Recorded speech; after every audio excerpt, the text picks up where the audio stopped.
single leg deadlift with bar. So this is a small variation on this basic exercise.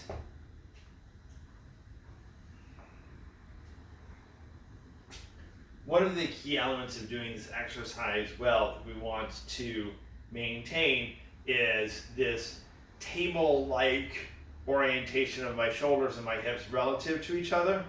So as I'm doing this exercise, I want to keep a straight line from this shoulder to this hip, right? And I want to keep a straight line from this shoulder to this hip.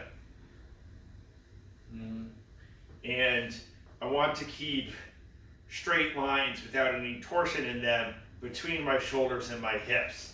So, for example, I specifically don't want to do this. So here my shoulders are in line. This is my shoulders twisted. So the purpose of the bar in this exercise is primarily to promote this torso, this shoulders in line position to help maintain that entirely neutral torso position that we want to train with this exercise. The bar also gives us a convenient way of getting up above the sort of weight that you can conveniently hold in one hand by making it a two-handed exercise. So this is as simple as I'm going to hold a regular bar in my hand in a position like this.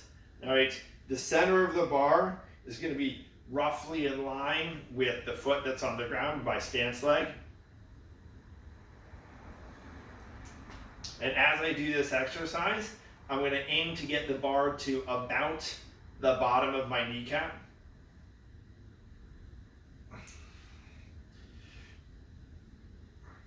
That's going to have some variation from person to person based on the length of your arms, the length of your leg, and what your effective range of motion is at the time.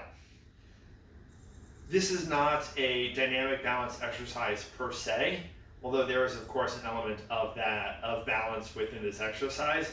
So putting your foot down in between repetitions is acceptable, like this.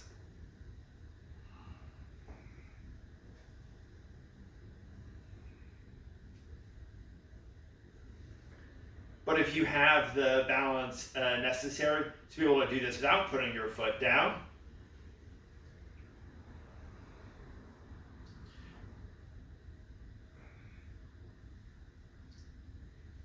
that's fine too. However, the ability to do this exercise without putting your foot down in between repetitions should not be the deciding factor on when to go up in weight.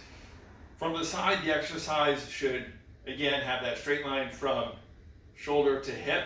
My stance leg should be unlocked, but not bent more than that, and it should not bend more during the course of the exercise.